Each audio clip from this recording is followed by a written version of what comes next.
చూస్ country delight, live better. ఇప్పుడే country delight app ని download చేసుకోండి. ప్రస్తుతం మంగెనపూడి బీచ్ దగ్గర పరిస్థితి ఒకసారి చూడొచ్చు.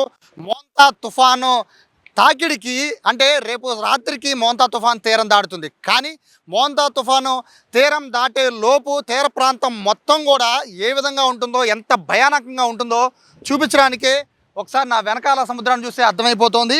ప్రస్తుతం మంగెనపూడి బీచ్ దగ్గర ఉన్న పరిస్థితి చూస్తే మాత్రం అత్యంత భయంకరంగా ఉందనే చెప్పుకోవచ్చు. సమయం దాదాపుగా 2:30 అవుతోంది. కానీ చిమ్మ చీకటిగా ఉంది. అంటే 2:30 అయినట్టు లేదు, తెల్లవారుజామున 5:30, 6 ఆ సమయం అవుతున్నట్టుగా ఉంది. అంటే ఎంత చీకటిగా ఉందో కూడా ఇక్కడ అర్థం చేసుకోవచ్చు. తుఫాన్ రావడానికి 24 గంటల సమయం ముందే పూర్తిగా చీకటి అయిపోయింది. అంటే రేపు మధ్యాహ్నం ఈ సమయానికైతే ఇంకా పూర్తిగా చీకటి అయిపోయే పరిస్థితి కనబడుతోంది. మరోవైపు కెరటాలు అనేవి పూర్తిగా ఇంకా ఒడ్డుకి వస్తూనే ఉన్నాయి. దాదాపుగా 20-30 మీటర్ల మేర ముందుకు వచ్చేసింది ఇక్కడ సముద్రం. అయినా కూడా ఇంకా అలల ఉధృతి అనేది తగ్గడం లేదు.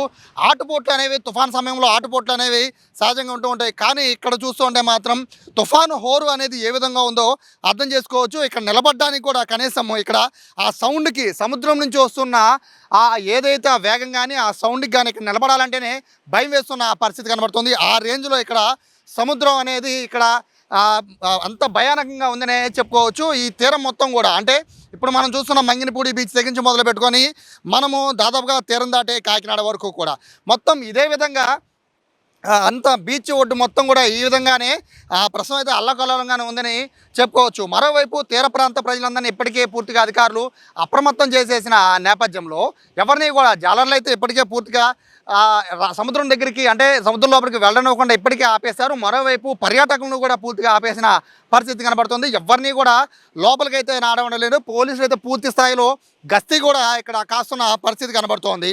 ఓవరాల్గా చూసుకుంటే మంగెనపూడి బీచ్ దగ్గర అంటే ప్రస్తుతం అయితే తీరం దాటేది కాకినాడ దగ్గర అయినా కూడా బేసిక్గా ఒక తుఫాను ప్రభావం ఏ రేంజ్లో ఉంటుంది అంటే తుఫాను ఐ అనేది ఎక్కడ కనబడుతుంది అనేదాన్ని వాతావరణ శాఖ అంచనా వేసుకుంటారు. ఆ ఐ తీరం దాటే ఐ దగ్గర నుంచి మొదలు పెట్టుకొని సరౌండింగ్ దాదాపుగా 70 నుంచి 80 కిలోమీటర్లు సరౌండింగ్ అంతా కూడా బేసిక్గా ఐ అంటే మనకు కనబడే స్ట్రైట్ ఒక పాయింట్ ఉండదు. ఆ వెడల్పు దాదాపుగా సముద్రము మనం చూసాం కదా, దాదాపుగా ఒక 70 నుంచి 80 కిలోమీటర్ల ఏదైతే వెడల్పు ఉంటుందో మొత్తం కూడా ఐ అంతా కూడా ఒక్కసారిగా మీద పడితే అంటే ఏదైతే తీరం దాటే సమయంలో అప్పుడు పడే వర్షం ఉంటుంది, అప్పుడు పడే తుఫాను తీవ్రత ఉంటుంది, అత్యంత దారుణంగా ఉంటుంది. సో ఐ అనేది ప్రస్తుతం కాకినాడ దగ్గరకి తీరం దాటుతున్నప్పటికీ ప్రస్తుతానికైతే ఐతో పాటు దాదాపుగా ఒక 200 కిలోమీటర్ల మేర తుఫాను ప్రభావం గట్టిగా ఉంటున్న నేపథ్యంలో కాకినాడ దగ్గర నుంచి మొదలు పెట్టుకొని ఇటు మచిలీపట్నం మధ్యలో కూడా ఈ మధ్య ప్రాంతంలో పూర్తిగా తీరం దాటే అవకాశం ఉందని అంచనా భావిస్తున్నారు. కాకినాడకి అతి సమీపంలో తీరం దాటే అవకాశం ఉందని భావిస్తున్న నేపథ్యంలో ప్రస్తుతానికైతే రేపు రాత్రికి కాకినాడ తీరం దాటే అవకాశం ఉంది. కానీ ఈ సరౌండింగ్ చుట్టుపక్కల ఉన్న ఏదైతే ఈ మచిలీపట్నం నుంచి కాకినాడ మధ్యలో ఉందో ఈ తీర ప్రాంతం అంతా కూడా ప్రస్తుతానికి తుఫానికి చాలా అంటే చూస్తుంటేనే అతి భయంకరమైన వాతావరణం అయితే ఇక్కడ కనబడుతోంది. గంటకి 100 కిలోమీటర్ల పైనే గాలులు వీచే అవకాశం ఉందని అధికారులు చెప్తున్న నేపథ్యంలో ప్రస్తుతానికైతే అధికారులంతా కూడా పూర్తిగా అలర్ట్ అయిపోయారు. ఎక్కడికక్కడ తీర ప్రాంతంలో ఉన్న వాళ్ళందరినీ కూడా ఇక్కడి నుంచి ఖాళీ చేయించేశారు, పునరావాస కేంద్రాలకు కూడా తరలించేశారు. మరోవైపు ఇక్కడి నుంచి ఎన్డీఆర్ఎఫ్, ఎస్డీఆర్ఎఫ్ టీంలు కూడా సిద్ధమైపోయాయి.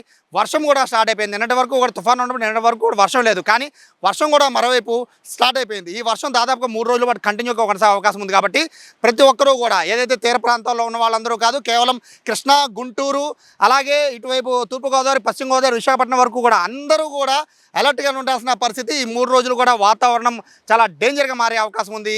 ఖచ్చితంగా ప్రతి ఒక్కరూ కూడా అధికారులు చెప్పే సూచనలన్నీ కూడా ఖచ్చితంగా పాటించాలి. అలాగే 2 రోజుల పాటు ఇంట్లో కావాల్సిన సామాన్లు కూడా కొనుక్కోవాలి. కరెంట్ ఉండొచ్చు, ఉండకపోవచ్చు. కాబట్టి ప్రతి ఒక్కరు కూడా అలర్ట్గా ఉండాలి. ప్రస్తుతానికి అయితే తీర ప్రాంతంలో పరిస్థితి ఇది. అలల ఉధృతి అనేది తీవ్ర స్థాయిలోనే ఉంది. కెమెరా పర్సన్ వినయ్తో సాయి, సుమన్ టీవీ, విజయవాడ, మంగెనపూడి బీచ్ నుంచి.